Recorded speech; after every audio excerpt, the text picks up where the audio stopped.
You're listening to the Wealth Mindset Show, where Hixon Zuercher Capital Management's team of finance professionals, portfolio managers, and a life coach come together to tackle complex topics in finance and retirement planning so you don't have to. From investment strategies and wealth management to tax planning, retirement income, and aligning your money with your values and purpose, the Wealth Mindset Show offers the tools to thrive. All right. Hey. Welcome to the Wealth Mindset Show, where our Hixon Zuercher team will have conversations on managing wealth, navigating retirement, and making smart decisions for a secure, meaningful future.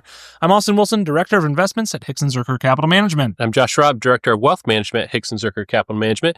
Today, we got two people joining us. We have Tony Hixon and we have Jordan Shaw here, both of which have been on our show before. Mm-hmm. So today, we are talking about protecting retirement money from market volatility. So really what we're looking at here is specifically people heading into retirement or into retirement, they tend to view that money differently than while they're working and saving. So how can they best protect it from market volatility? But also, I'm going to start with this. What's volatility? Okay, I have some thoughts about this, yes, as you may expect. But volatility is really big, large moves in things. And the way that you can think about volatility when it comes to your investments is it's inevitable, for one, if it's not a risk-free asset, and it's the price you pay for getting a return above the risk-free asset, right? So when I'm talking about the risk-free asset, I'm talking about essentially really short-term treasury bills, cash, essentially, money market funds. Anything above that is going to have some level of volatility associated to it because there's some risk to it.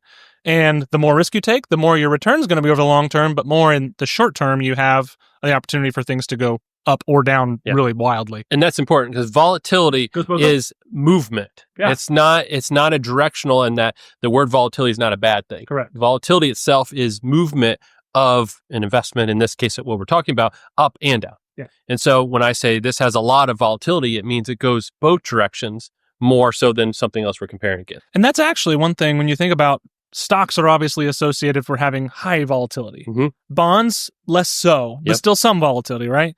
But it goes both ways to that point of, no one complains about volatility when their portfolio goes up 30% a year, which does happen. Yep. That's volatility, though. Yes. And it's also volatility when your portfolio goes down 30% in a year. Yep. And bonds also have moves both positively and negatively, and they're just much less magnitude. So you may have a good bond year that's up 5. Yes. And you may have a bad bond year, and you're like, oh my goodness, I'm down 5 until 2022. But that's beside the point. Yeah.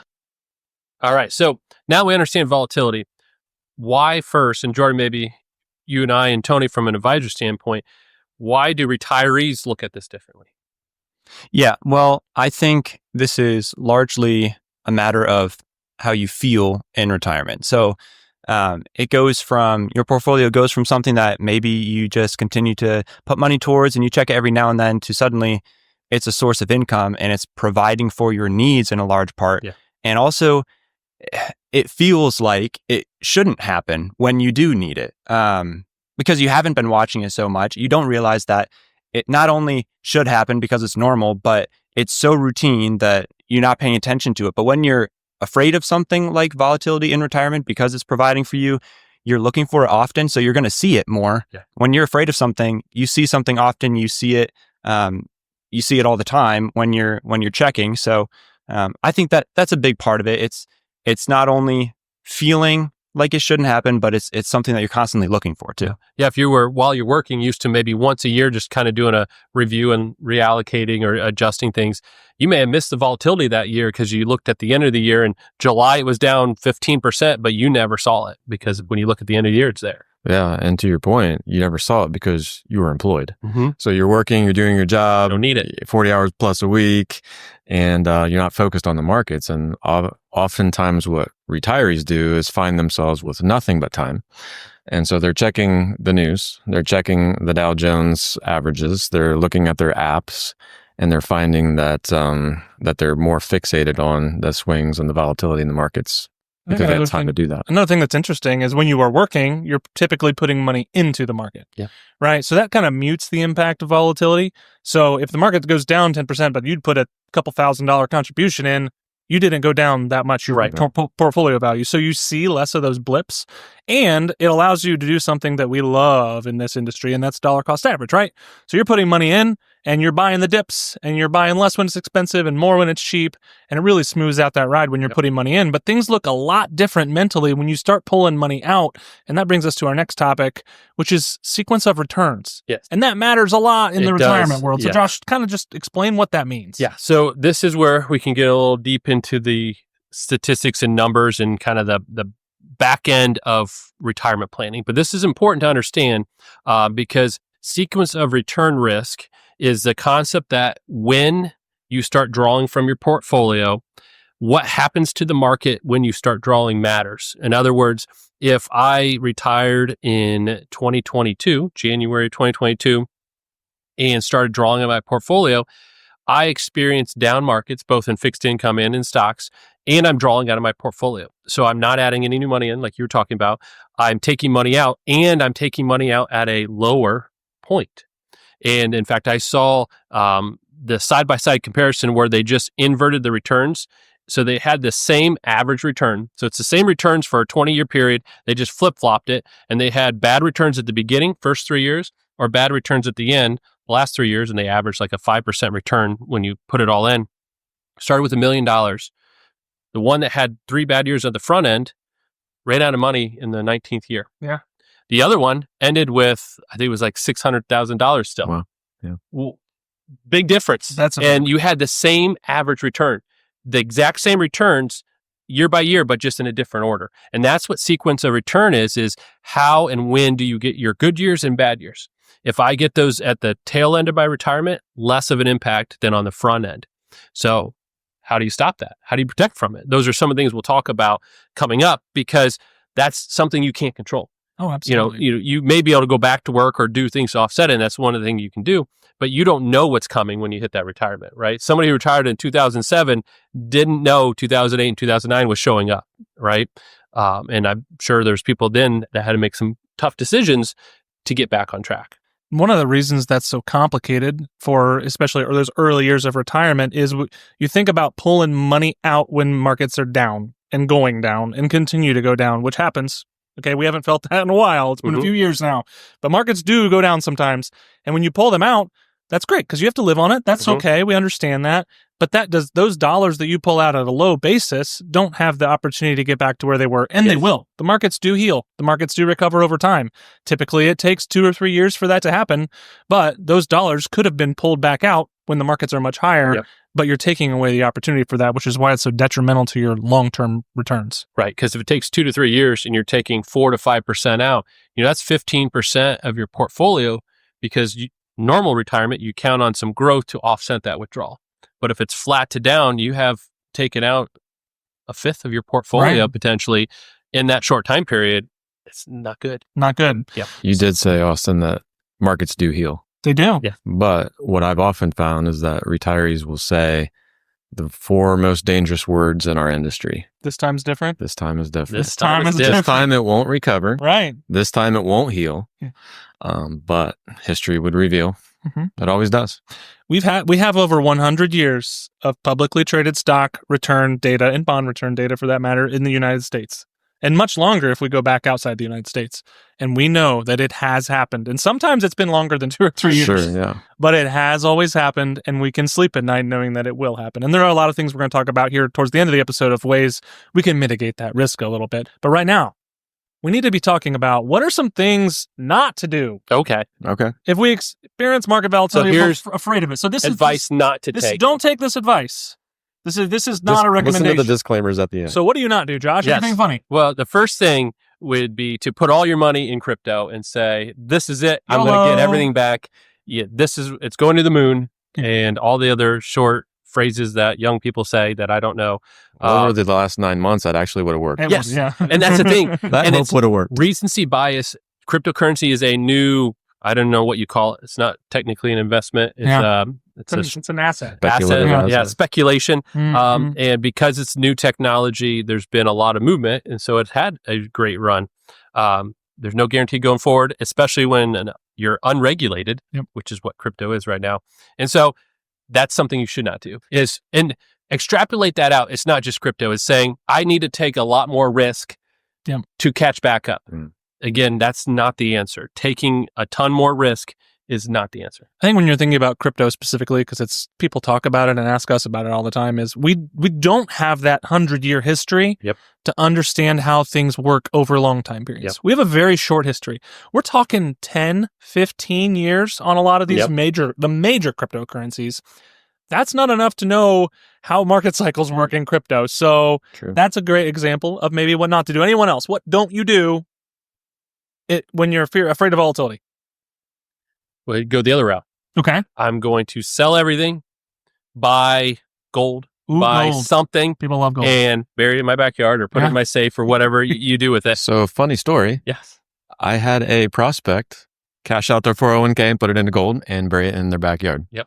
So because it happens. It happens. Yeah. When you get freaked out on what's going on in the market, gold tends to make its way through the financial commercials. Why is that? Yeah, because it's the safe haven assets. It's tangible. Yep. It's value. It's always going to have value to it. It's limited. There's only a certain amount of gold in the world. But guess what I asked him when he told me that's what he was going to do? I said, draw a map. Yeah, that's right. That's a good point. Get it to marks the spot. To a family member, because ultimately we're going to need to dig that up someday. So. Yes.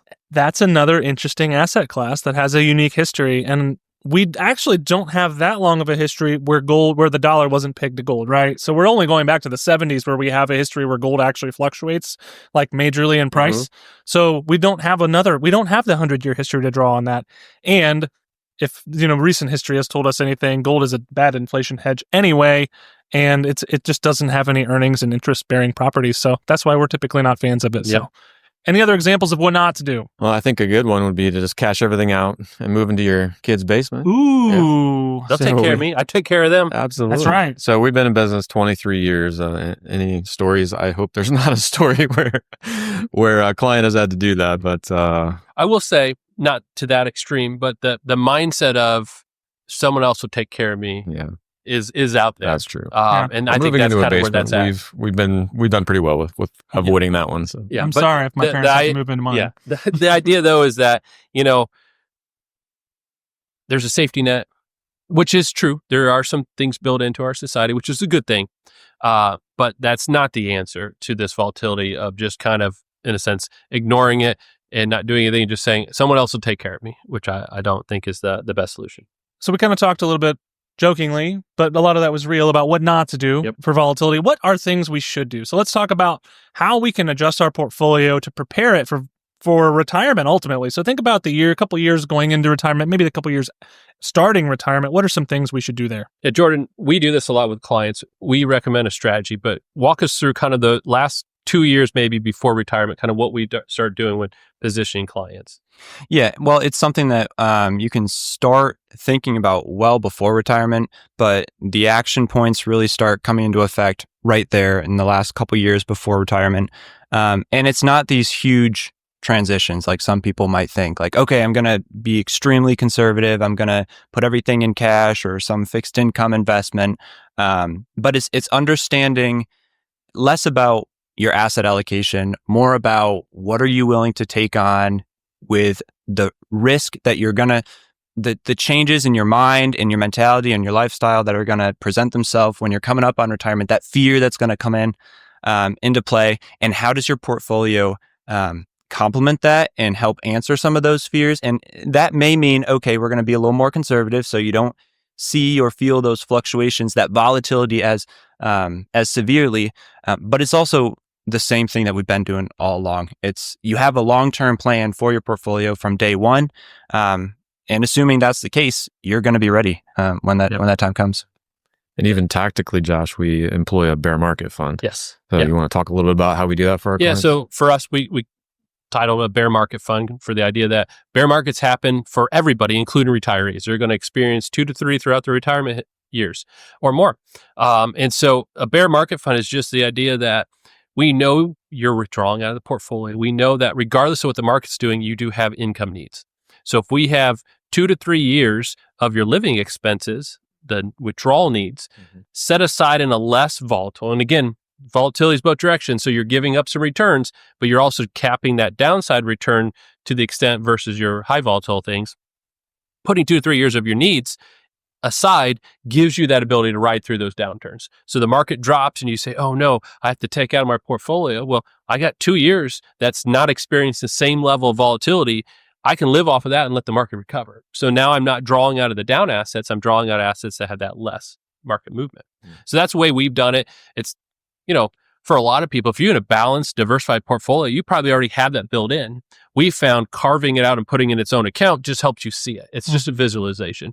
You're in a 70-30, 60-40 allocation where you have stocks and bonds. That bonds is really that piece we're talking about. So most people have this, but we found psychologically, it really helps just to see it. Hey, that's 2 years that I could be indifferent to market movement. 2 years where the stock market can do anything and it doesn't affect me and my lifestyle. So yeah, that's what we've done to practically imply that. And going back to that stability versus growth piece is that concept of I have to give up some of that upside volatility to protect the downside. Yep. So you don't want to put 10 years in something like this, because what you're going to do is limit your growth potential, which then limits what you can do in the future to combat inflation, which is the biggest thing retirees fight against out their whole life.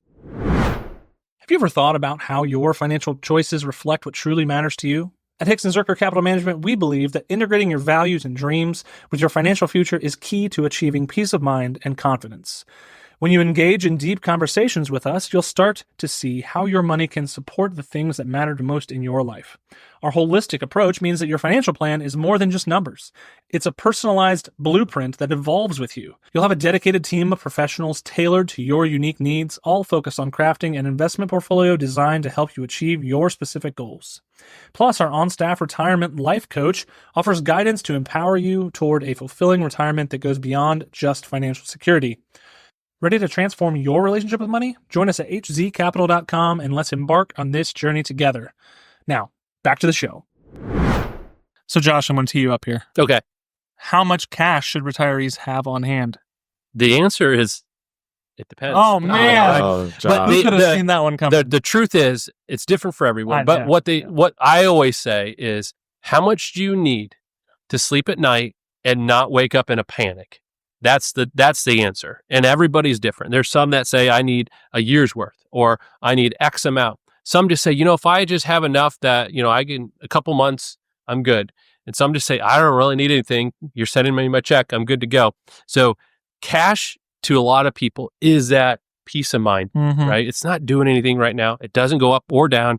It just sits there. So I know I don't have to stress during that time frame. And it's different for everybody. I would say, as a word of caution, cash isn't an investment. Yeah, so not 50%. So yeah, there are levels where it's going to obviously have very, very little return over any time period, but especially over a long term, and it will be eroded. It by doesn't keep up inflation, with inflation, right? Yeah. That's the key word there. So to the point that you can have enough cash or cash-like really conservative bond investments to sleep at night, but also keep as much invested in growth-oriented or your equity side of things, long-term thinking. That's really where the balance is. But let's change gears just a little bit and talk about withdrawals, right? Yeah. So obviously you're gearing up for retirement. You spend a lot of your life putting money into investments. Well, then you flip a switch. You're retired and you need to start living on those. So withdrawal strategy is obviously a very huge component of a retiree's success or failure ultimately with their financial plan. So how can a well-planned financial plan have, incorporate a successful withdrawal strategy?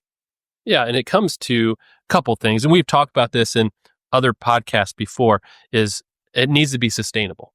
Your withdrawal rate really matters. How much you take out is a big piece. And I know, Tony, for you and I, as we worked with clients, that starting point matters because every client's like, well, I'll enjoy it now and then I'll cut spending later. And we've seen and we know that's a hard thing to do. Yeah, some people do it. And then oftentimes they increase it. Yes. So they don't cut. Starting point matters, what your starting withdrawal rate is, but then having a strategy of how and when you fund it is important. Now, I know you and I have done different things with different clients. You want to explain maybe one or two of those that may resonate with people on a process to generate that? Yeah. The one that comes to mind is,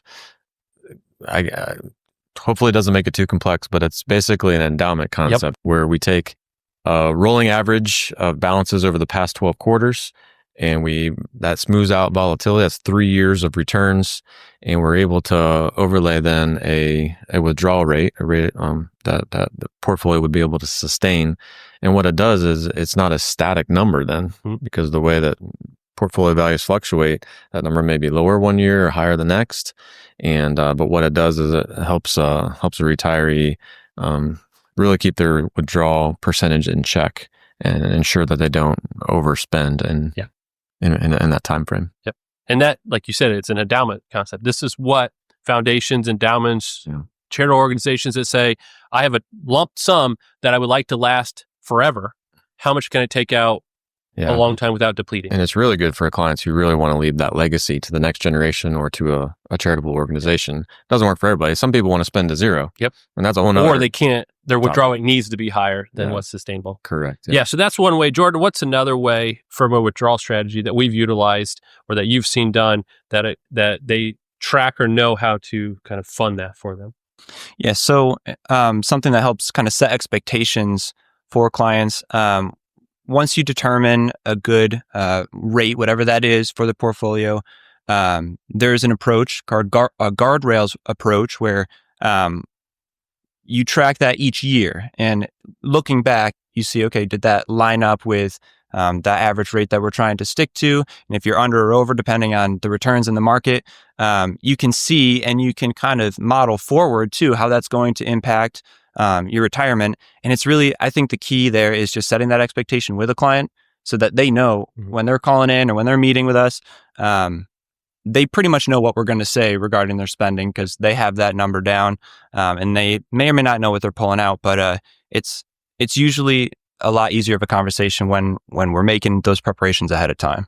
And the next two pieces that we'll talk about, which is sticking to a plan on withdrawal strategy and then being tax aware of where and how you pull the money, is also kind of, we don't always know the answer at the beginning of the year, what the best time to withdrawal is. But if you have a good run in the market in your July and you're hitting all-time highs, you may say, hey, let's fund some future months worth while the markets are good to avoid that idea of taking money out when they're down. So, a lot of times having a plan on, I know what I need, but I'm flexible in how and when I fund it. So you're still sticking to the plan of withdrawal strategy, but then you add on top of it, just strategically saying, now's the time I'm going to fund that. I'm going to hold that cash and be using it for the rest of the year or 2 years or whatever you're funding.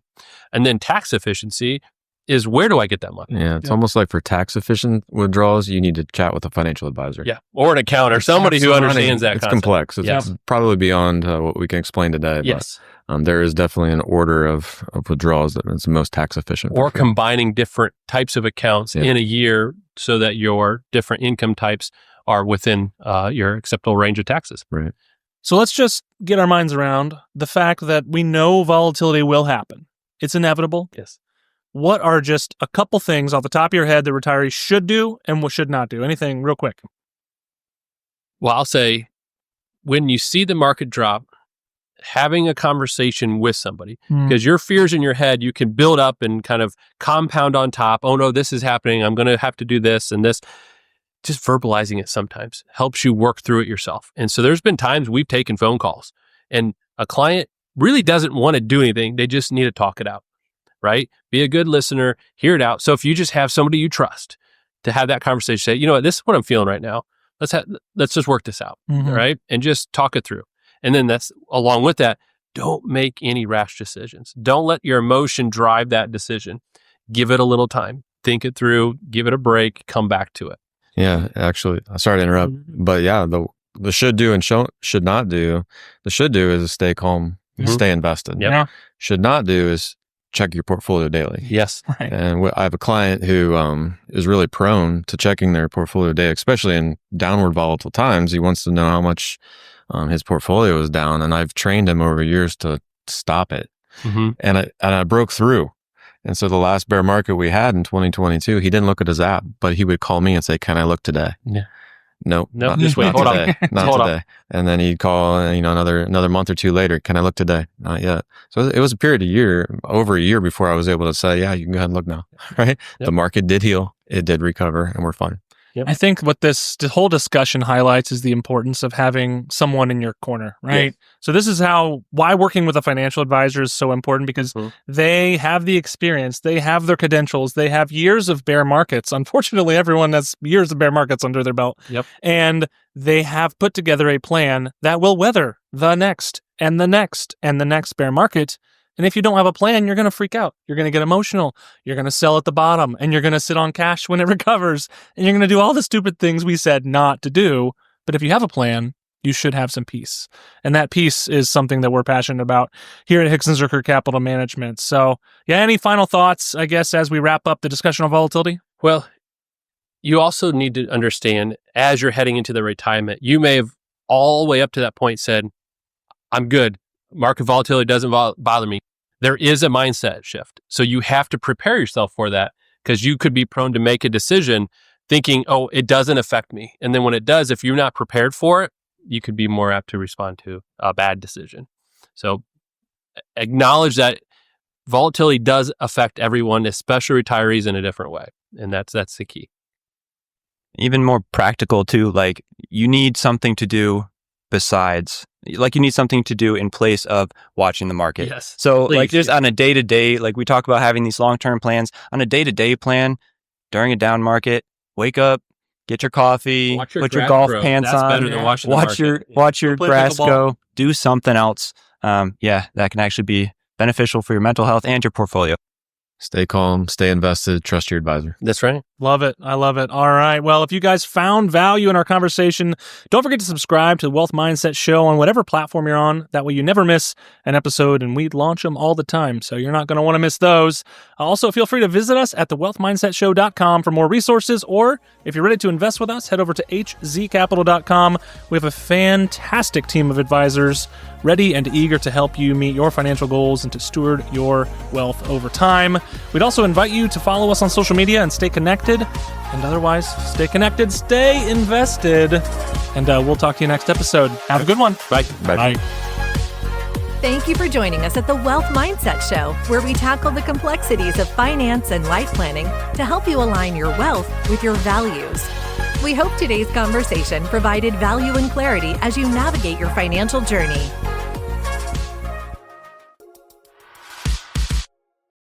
Your hosts work for Hixon Zuercher Capital Management, and all opinions expressed by them or any podcast guest are solely their own and do not reflect the opinions of Hixon Zuercher Capital Management.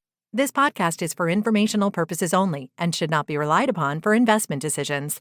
Clients of Hixon Zuercher Capital Management may maintain positions in the securities discussed in this podcast. There is no guarantee that statements, opinions, or forecasts provided herein will prove to be correct. Past performance may not be indicative of future results. Indices are not available for direct investment, and any investor attempting to mimic index performance would incur fees and expenses that could reduce returns. Securities investing involves risks, including the potential loss of principal, and there is no assurance that any investment plan or strategy will be successful.